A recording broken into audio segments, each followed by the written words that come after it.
Good afternoon. My name is Jeff Cohen. I'm the chair of the Topeka City Council Policy and Finance Committee. This is July 1st, 2019 at 3 p.m. in the Holiday Conference Room. And in attendance here is Councilman Jensen. And I'm going to call the meeting to order. Councilman Emerson had something business come up and couldn't attend today. So the first item up is to approve the minutes that Motion to approve. Okay, second. And those in favor say aye. Aye. Aye.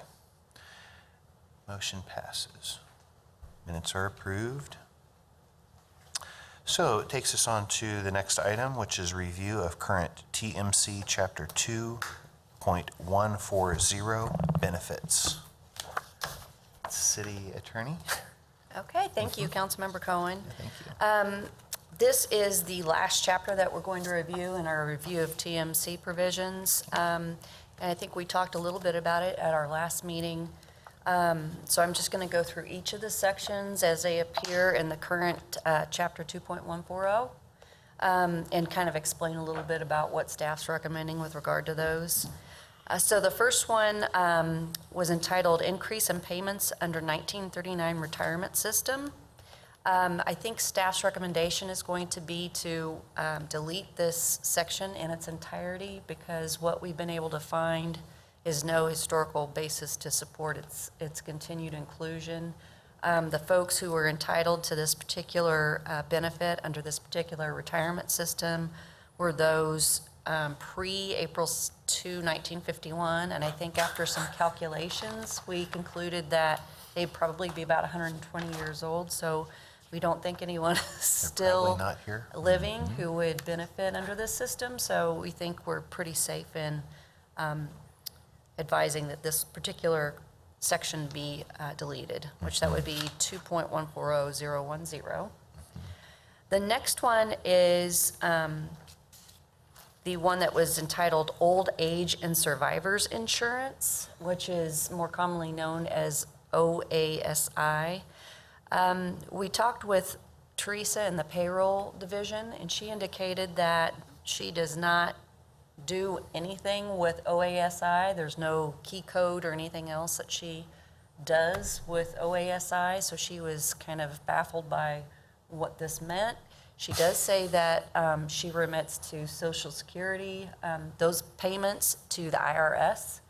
So we do know that Social Security is in place for all but, I believe, Catherine, correct me if I'm wrong, the fire and potentially police are not covered by Social Security, but everyone else is. So we had attempted to do some research on this, and we're going to still kind of work through that. We're not 100% sure which of these provisions should be retained and which shouldn't.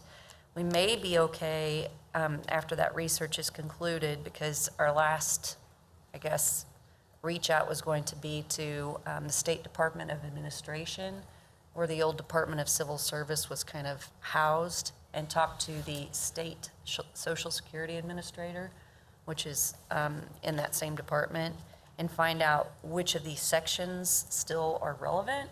We may be able to just delete everything that's in here and just skip by with a section that says that the city will comply with all state and federal law pertaining to Social Security benefits. So, you know, stay tuned on that one, but we're pretty close to having an answer on that one. The next article is on workers' compensation. I've tried to highlight each of these with like hot pink color so you can find them easily. It's at the bottom of, I think, the third page. On this one, the very first section makes sense to keep in place. It just basically talks about what workers' compensation covers. But when you get into the next subsection, which is B, that is a purely administrative function, and that's already actually addressed in what is now the Personnel Manual section. I think it's 10.7. So I think we're covered with that, and we would be okay with deleting that from the TMC. It's already addressed. Same with subsection C. below, so those two big middle sections on that page. And then when you get down to what's noted as formally section 2.140140, that talks about the assessment against the department. I think at this point, we think that that should be retitled Workers' Compensation Self-Insurance Fund, because we have become self-insured since this point in time. And as such, it's dealing with a financial fund. And we think that it would make more sense to move this particular section into Chapter 3, which deals with financial matters, and more particularly in Chapter 3.25, which talks about all the various funds that finance administers, which includes the self-insurance fund. So that would be staff's recommendation on that one. And then if you move to the next page, there's still rate of assessment, annual self-insurance permit required, which is a new section we think should be added, because being self-insured, we are required to obtain a permit from the state in order to do that. So again, A, B, and C of section 2.140.140 we think should go into Title III, particularly Chapter 3.25. And then you get into the next section, which would be claims for compensation, service of claims, defense of funds. This was formerly 2.140.150. This one, again, we think is more financial in nature, so we believe that our recommendation would be to move that into Title III again, which deals with finance issues, and more particularly Chapter 3.35, which deals with claims. And if you'll recall, fairly recently, the city went through an RPI process on the tort claims, and there were some revisions that you made to that particular ordinance. We would just recommend that these subsections A, B, C, D, E be just cut and pasted into that claims provision 3.35, and just a separate section, one that deals with tort claims, and then this one that would deal with workers' comp claims. But there's really very minimal revisions that we've made to what was in the TMC. We just put subheadings in there to make it clear as to what was being addressed in each of the paragraphs. And then we added a provision that talks about the fact that the city manager is authorized to secure outside counsel to defend against claims, which, you know, is the case right now. We just clarified that that was in fact administrative. Did you want to touch on the Oh, thank you, Catherine. I appreciate that. So under claim payments, that subsection C, we also increased what used to be approval for settlement in excess of 10 to the $35,000 threshold. If you'll recall, we just made that match with what was approved for tort claims through the RPI process. We bumped that up from 10 to 35. So it would be the same for work comp. Okay. Any questions? I'm just going. Okay, so the next one would be what is now Article 4, which is police and fire pension funds. This one was interesting. We did get through and concluded our research on this, and we were at first puzzled when we saw these two funds because we didn't know what they were, because police and fire are all covered by KCP&F. So Catherine conducted actually some good research on this and found a couple of resolutions that basically do away with these two funds and put them into KP&F. So we would recommend that this entire article, which is like 4 pages in length, that it all come out of the code. There's no police pension fund or fire pension fund any longer. And just to make FOP and IAFF aware, we reached out to Matt Bergman just to kind of say, hey, we found these two resolutions. These two funds are in the TMC right now. They aren't pertinent any longer. We're going to be making a recommendation to the governing body to delete those, just so he's not caught off guard by any of it. So hopefully that will help. But yeah, that'll be a big chunk of this particular chapter that'll come out. He's the representative we see at the council meetings. Okay. Yeah, he's their legal counsel. Okay. So then the next article would be police benefit account. And again, I wasn't familiar with this, and I don't know that that anybody else was either, as far as our group was concerned. So I reached out to Gretchen O'Donovan at TPD, and she does their financial budgeting, and had her take a look at it. And I also sent the same to Denise Vaughn over at Municipal Court. So the revisions that you see here on this one page are actually revisions that they proposed. Gretchen indicated, particularly when you look at, let's see, 2.140310, formerly that section, she indicated that she'd like to have it revised to reflect that municipal court actually makes those collections and then remits it to finance, not TPD, which is the way it was worded previously. She says they don't collect it at TPD. It gets collected by municipal court, and they send it on to administrative and financial services. Then they put it in a separate benefit account, which is what this is, and it does exist. And then there's a board of trustees that gathers, I don't know how frequently, but they decide how funds that are collected in that account are spent. And that is all accurate, and we just kind of made some just minor tweaks in here. Are they currently meeting right now? They Like they're do, as I active? understand it, but what I asked Gretchen to do was to reach out to the chairperson of that committee. She told me his name, but I can't remember right now. But she's going to reach out to him and just ask him, you know, if the revisions that we've proposed are okay. And I could find that out from him, just how often they Interesting. meet. And might be even once a year, but I'm not sure. But she is going to run it by that individual to make sure he's okay with these proposed revisions. But that fund does exist, and that was a good thing, instead of having to delete a whole other section that we don't have any longer. And then the very last is the article that's on health insurance. Again, when you look through this, there's not a lot of revisions that we've made to this. So these are pretty up to date, and I think the last time that they were amended might have been in 2010 or 2012. So they were revised pretty recently. So the only real revision you'll see is down on the very last page. It's subsection E of 2.140390, which is the Healthcare Advisory Committee. It is deletion of a lot of the language that is in this however paragraph. As it currently reads, it states, however, no later than the first meeting in June of each year, the committee may transmit its recommendations to the city manager regarding the scope of healthcare coverage, schedule of benefits and schedule of premiums, and recommendation on the RFP process for the selection of the plan administrator. And then within 20 days, the city manager shall transmit any recommendations received from the Healthcare Advisory Committee to the city council.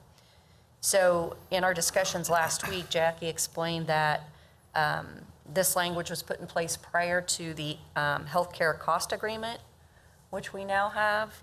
And so she said lots of what this language entails doesn't go to the governing body or to the Healthcare Advisory Committee. It's kind of addressed through the contract. And if there's any kind of questions about the healthcare cost agreement, I don't know that I'm the best person to answer those. Maybe somebody else would do a better job, but that's what Jackie had indicated. She's not here this week, so she said that the RFP process doesn't go through the committee or anything else. That's all handled administratively in consultation with the manager and HR. So that's why the language is being revised in that instance. So that gets us through that very last chapter. Are there any questions on this one? Councilman We can Jensen? attempt to answer. No questions here. Okay, so the only thing that we really have to kind of follow up on is that Social Security piece, and we'll try to get some information from the Department of Administration of the state. So I think we can probably present that to you at the July 29th meeting that we have scheduled. I think that's already on the books. I don't think that'll take very long to do that. And then maybe we can talk about what recommendation, if any, you all are comfortable with making to the body and when you want that to come back to them. I think we had earlier talked about not doing that discussion until after the budget had kind of gone through, so maybe late August and into September, just to get past the budget. So we could talk about that more on the 29th, if you Have like. you all given any thought to how we're going to present this to the full council?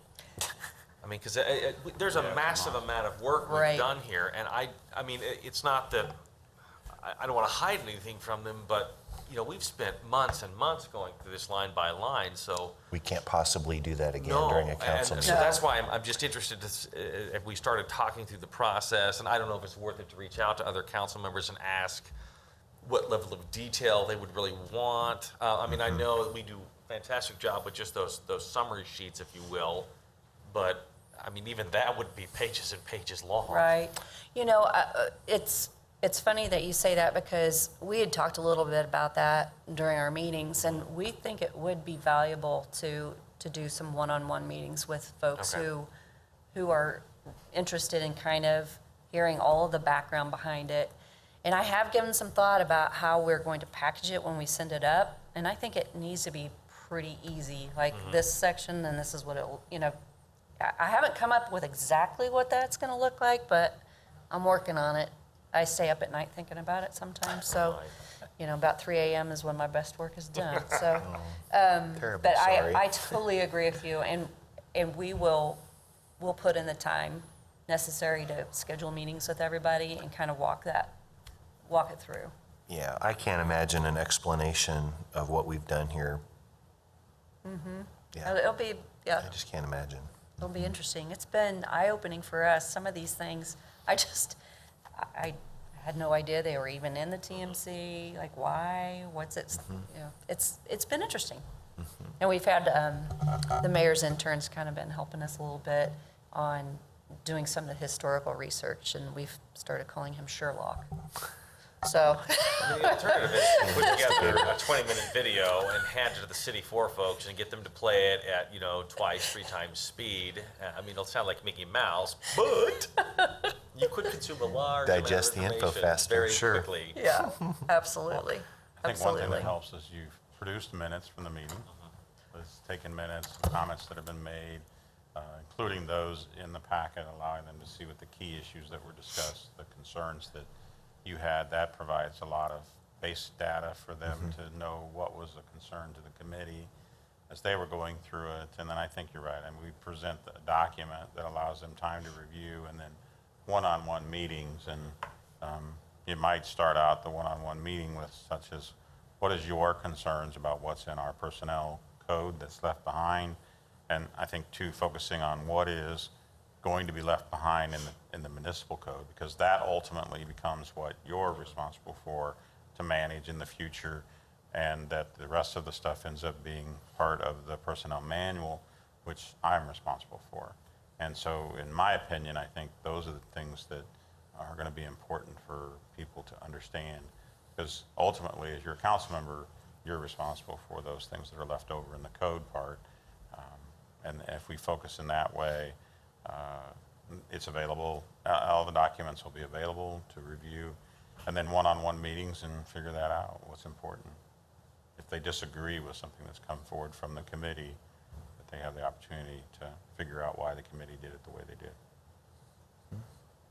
I think that's a good point that the city manager made, because that, you know, it might really be that the beginning of the discussion starts with the fact that, you know, the last time there was a robust review of this was a long, long, long time ago, and that was pre-change in the form of government, and how the charter ordinances have changed, and how you Lots open of up them have the personnel code, and the first thing it cites to is a charter ordinance that doesn't exist Exist anymore. And in fact, there's charter ordinances that say kind of the opposite. So I think that's the starting point, and then you just kind of go out from there. But that's probably another reason why it'd be nice to wait until after the budget, because it's going to take a lot of time to kind of get all this Prepare put all that, together. yeah. So Absolutely. we Aggregate all the appreciate your questions. patience. And, So. well, thanks again for all your hard work. Yeah, It's no a problem. big undertaking to take that on, so No I'm problem. glad you've done it.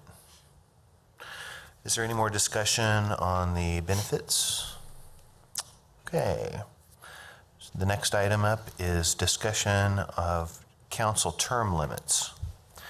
And staff has provided a nifty little document here that contains some of the research that we've compiled over the time. Miss City Attorney, would you kind of talk a little bit about, it seems like some of the Kansas locations don't have term limits, but other states, capitals do, and maybe what does somebody consider a fair amount of time served to be term limited? I mean, what is fair? A lot of them, they say 2 years, but I'm almost, or 2 terms, and I'm thinking that that's almost short. Yeah. Yeah. We approached it a couple different ways, and the first, as you said, is just looking at Kansas cities. So we took the top 10 cities by population and also included Kansas City, Missouri in it.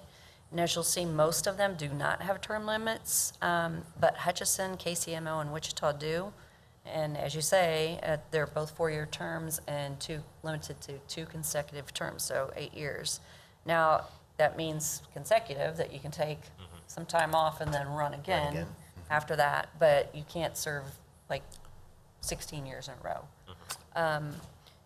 Then when you look over into the next page, we looked at some of the state capitals, looked at Colorado and Denver, Des Moines, Jeff City, and they vary more so. So in Denver, you can serve 3 consecutive terms, so 12 years total. They added another 4-year term on to that. Des Moines has no term limits.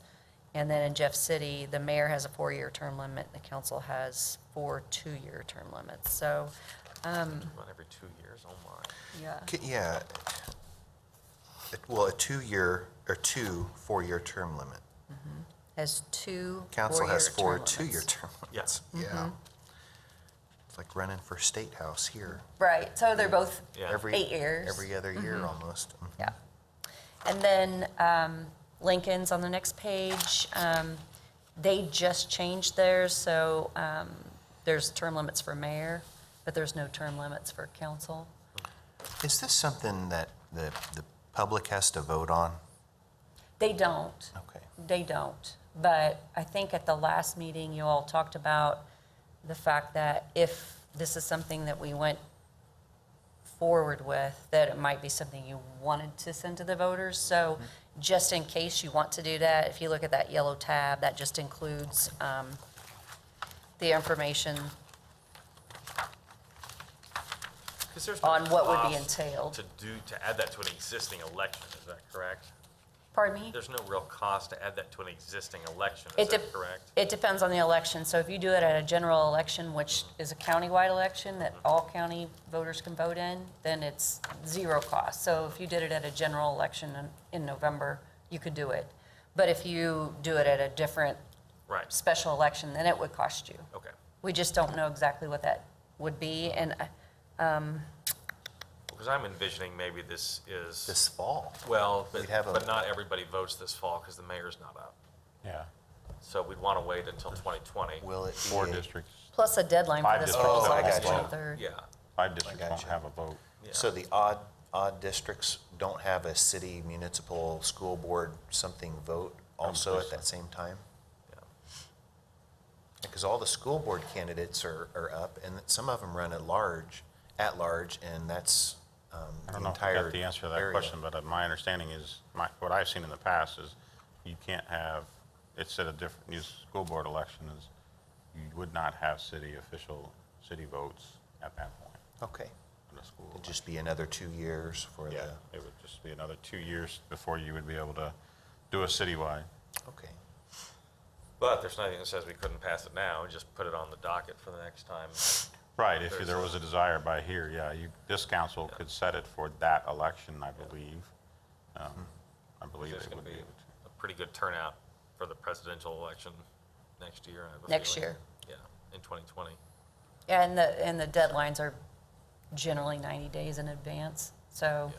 like the deadline to make the November 29 2019 election is the 23rd of August.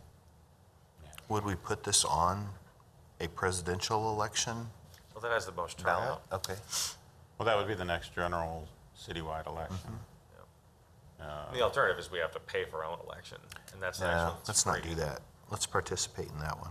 And then the So- following I don't year know. would be a citywide election as well, since the mayor position would be on the ballot, the next municipal election after this one. So in 21, November 21 would be a citywide election because the mayor will be up for Yep. election.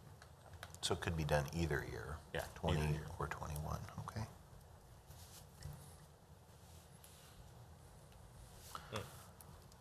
Very interesting. So what do the different colors tabs represent? So the very, very front, there's a little table of contents. So you got a red tab that's research. The orange tab is the draft charter ordinance. That basically shows what the language would look like if you changed it to include a provision that has term limits in it. And then the yellow tab is that election information that we just talked about. And also, there's some survey information to the extent that I think an idea was brought up that maybe we should do a survey to see what interest there is out there in the community before putting it on the ballot for election. And ETC, I think, was the company who had done the community survey Yep. through the city manager's office. And so it would be a $2,000 charge for 300 responses and a $2,400 charge for 400 responses. How much would it cost just to put a question on the back of people's water bill? I don't remember the figure, but it's less than this. It's like $650, I want to say, is the number I remember. And it would just We be go the through a printing. private firm as far as the printing. Yeah. And would they be required to send it back then? or- It would be totally, that's the Postage hard part, paid? is putting it on the water bill would Yeah, it's would completely not provide voluntary. us anything scientific. Yeah. Well, Whereas this would be a scientific survey. you say that, and you could shoot holes in almost any scientific survey. Well, I but, mean- Well, yeah, well, generally, was the pulse, I mean, what was the pulse on your city manager survey? Was it pretty accurate, what you guys as far as discovered? having term limits, No, on what you received from The your, community survey. yeah, your survey from ETC. the response rate, I mean, do you generally feel that that oh is yeah, I do. the I feel temperature like of what the we public were- thinks? Yeah, we had a pretty high response rate, and I feel that we got a very good indication across all demographics and all geographic locations of the community with the numbers that we got. Now, the numbers we used in that were higher than this, but it was a more complex survey, so we wanted a bigger base to draw, a bigger pool that we pursued. But I feel that it came back pretty scientific as far as it mirrored the things that we hear regularly. It was not off base in any way, that we hear just general casual comments from people regarding wanting streets, safety, those types of things. It mirrored those, and it was nice to have quantifiable numbers, and you could break it down by geographical area as to how that response played and That's good, what was important in each geographical area. It because was their pretty needs are complex. different. We still haven't really fully analyzed it. It's still on our to-do list to do more detailed analysis. Okay. I was just worried that, I mean, even 400 is less than, what's that, that's, Yeah, Less than a half of a 127,000 percent. people. so, Yeah, you'd have to trust the scientificness of it, and I mean, that's what they do as a profession, so. But if you wanted to pull pulse, I mean, you could do that. The other thing you could always do is, if you wanted to just open it up, you could have an open-ended question put out there on a survey online, put a Survey Monkey out there, and anybody that would want to sign up for it could sign up and give us their opinion. Yeah. Would not be scientific, and you might get a few hundred responses tops, but it would tell you how whoever responded feels about it. well, if we put it on a ballot question, then to me, that gives everybody a chance. I mean, that's the ultimate survey right there, Yeah. so. Well, and I think the other thing that would be good is if it was, my opinion, if you wanted to do it, doing it at the presidential election would be a good location, because then it would not become a political campaign issue for those that are trying to run for office So when the it'd be an mayor's off year. election's occurring. Yeah. Then you wouldn't have it batted around by the candidates as to whether they support or don't support it interesting. and so Yeah. on. Good. So that would be a good election ballot to put it on, because then it would be a little more pure with regards to Yeah. It's how. not an election how- year issue for anything. Right, not an election year issue for those that are running. That's great. Great idea. Yep. The green tab is just the draft election ordinance. It just contains what the ballot language would be to call the election. And then the blue tab, just all the previous meetings' minutes. I think last time we talked about this was on April 1st. So in order to obviously get a proposed charter ordinance or election ordinance passed, the body would have to vote in favor of doing that at a council meeting. One time we had the mayor's vote capability on the ballot, and there was some question about how that language was written on the ballot because it was pretty confusing as to what they were voting on. And I would just want it to be very, very crystal clear what we're trying to do.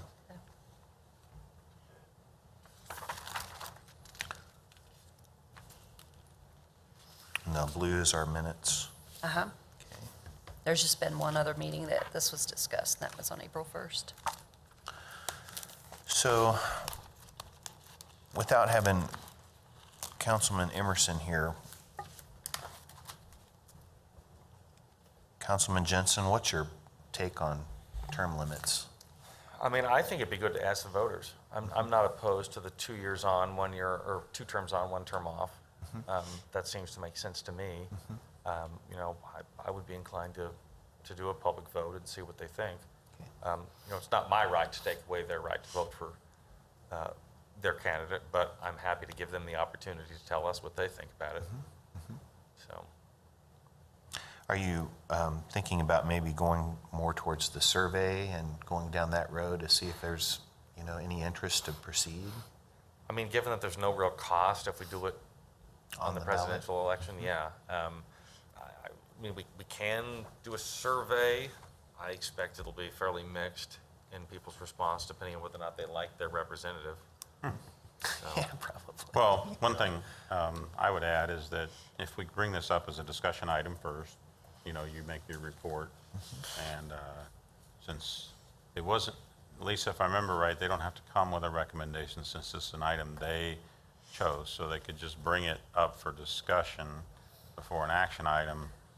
Well, it's an option of whether you want to bring it forward to the governing body. Yeah. So if it's a referred to the committee item, then they shall bring it back to the Right. governing body with recommendation. If it's an initiated by committee item, which this one is, then the committee could just say, we're not interested in moving forward with term limits, and they're not required to bring anything back to the body.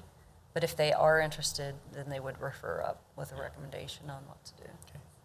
And it's possible that when you did that, if you brought it forward, each council member has a list of group of people that they communicate with. I mean, they could do their own survey with regards to constituents that they communicate with regularly to get their input. And then maybe that would guide them as to whether or not this is something that should or shouldn't go, in what form it should go or shouldn't go on a ballot. It might be that some would say to you, well, I support term limits, but 3 terms maybe makes more sense than 2 or whatever, and then you could debate that subject. Very good. Okay. Is there any more discussion on council term limits? Maybe we'll come back and talk about it again here after we have a chance to look over the document that was provided. Do you think that would work?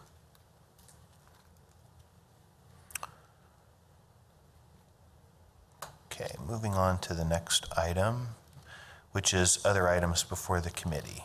So are there any other items or before the committee, or Councilman Jensen, would you like to bring anything up? I think you've answered all my This time? questions for the Okay. moment.